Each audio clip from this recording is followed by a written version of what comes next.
Halo geng, selamat datang kembali. Video hari ini akan membahas tentang kasus aneh dari Natalie Bollinger. Tidak ada yang bisa mengetahui isi kepala Natalie Bollinger, wanita berusia 19 tahun asal Colorado, Amerika Serikat. Bahkan ayahnya sendiri, Ted Bollinger, hanya tahu putri manisnya itu tidak pulang ke rumah selama beberapa hari. Awalnya, Natalie mengeluh di Facebook tentang seorang pria bernama Shawn Schwartz yang ia klaim telah menguntitnya selama 2 tahun terakhir. Natalie adalah seorang gadis berusia 19 tahun yang bersekolah di Broomfield, Colorado. Dia mendapat beasiswa untuk menjadi perawat dan terdaftar di perguruan tinggi. Natalie hilang tepat setelah Natal, yakni pada tanggal 28 Desember 2017. 2 minggu sebelum ia menghilang, ia sempat mengunggah sebuah tulisan di dinding Facebooknya tentang keluhannya terhadap seseorang yang bernama Shawn Schwartz dan menginfokan teman-temannya untuk tidak menggubris setiap yang dilakukan oleh pria itu sementara ia masih berusaha untuk menanganinya. Aku bertemu pria ini ketika aku masih remaja, sekitar 2 tahun yang lalu. Singkat cerita, kami menjadi teman. Aku membantunya dengan memberi tumpangan dan lainnya. Aku pindah ke negara bagian Virginia. Pria ini lalu berkendara dari negara bagian lain untuk melihatku dan tidur di belakang tempat kerjaku selama berminggu-minggu. Ia mengirim email-email hampir setiap hari selama setahun, berusaha menggangguku. Aku hampir harus membuat beberapa akun Facebook lain untuk menghindarinya, hingga aku memblok dia lagi. Ia mengancam keluargaku dan mengatakan kepadaku bahwa ia akan bunuh diri di depanku.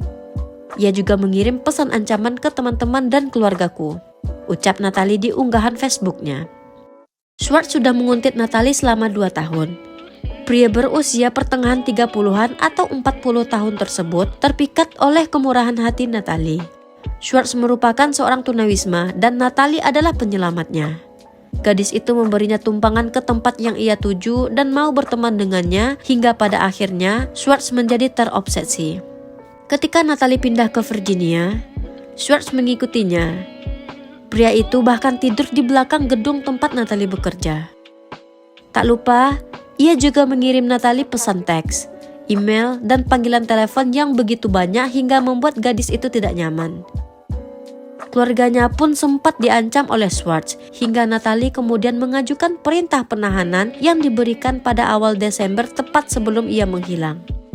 Sebelum unggahan Natalie tersebar, Schwartz pun membuat sebuah akun Facebook palsu kemudian mengomentari tulisan tersebut. Ia berusaha membela diri dan memberitahu teman-teman Natalie untuk memeriksakan niat mereka kembali. Sampai pada akhirnya, Natalie ditemukan tak bernyawa oleh pejalan kaki di Jalan Riverdale pada pukul 3 sore waktu setempat. Identitasnya kemudian dikonfirmasi beberapa hari kemudian. Kondisinya benar-benar menggenaskan.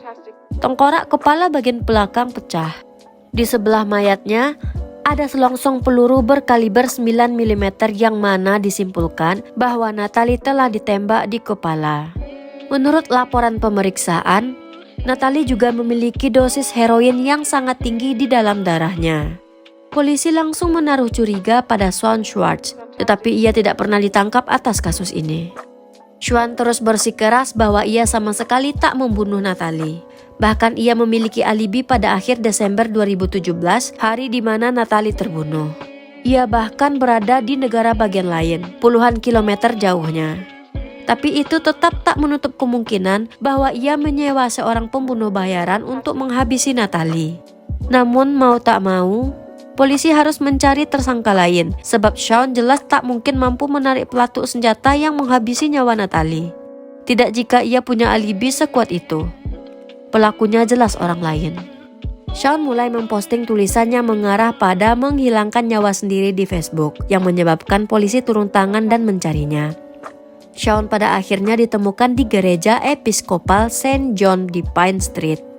Ia dibawa ke rumah sakit Foothills Community Health Boulder di mana ia berteriak pada staf dan petugas polisi yang kemudian menangkapnya karena gangguan tersebut. Kasus ini mulai mendapat titik terang pada tahun 2018. Seorang pria bernama Joseph Lopez ditangkap dan mengaku telah menghabisi nyawa gadis muda itu. Seperti dugaan semua orang, Joseph adalah pembunuh bayaran.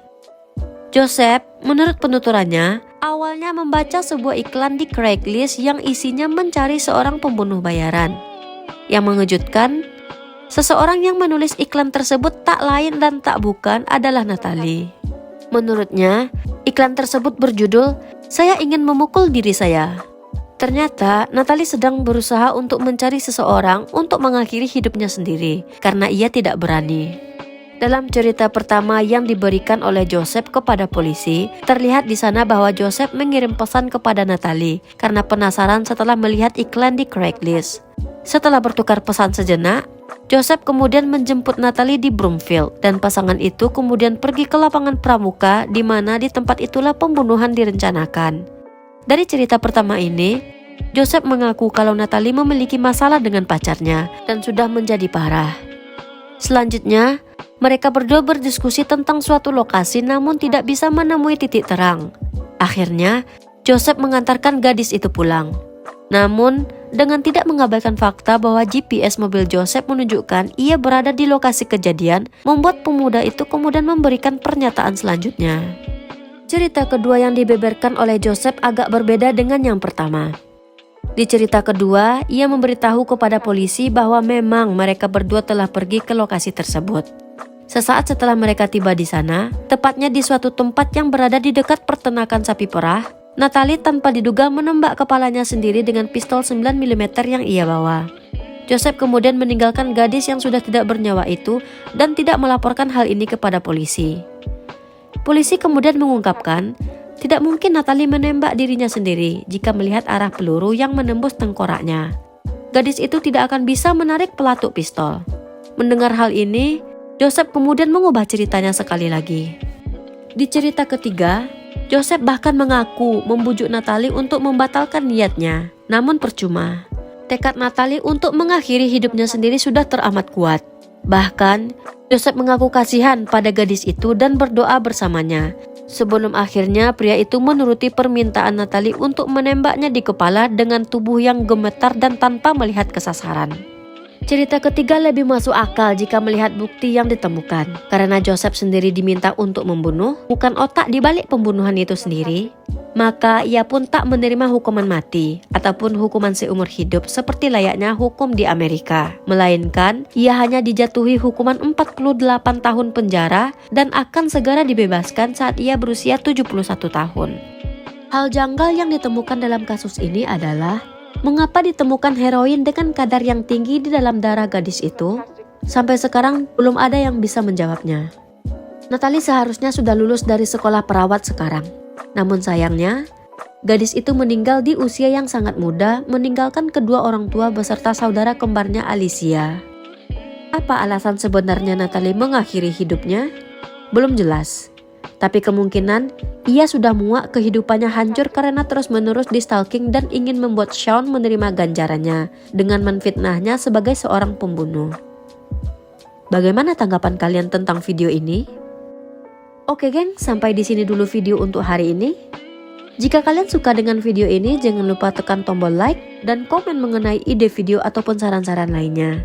Serta jangan lupa di subscribe channel ini biar semakin banyak kisah-kisah menarik yang kita ceritakan. See you in the next video, geng. Bye-bye.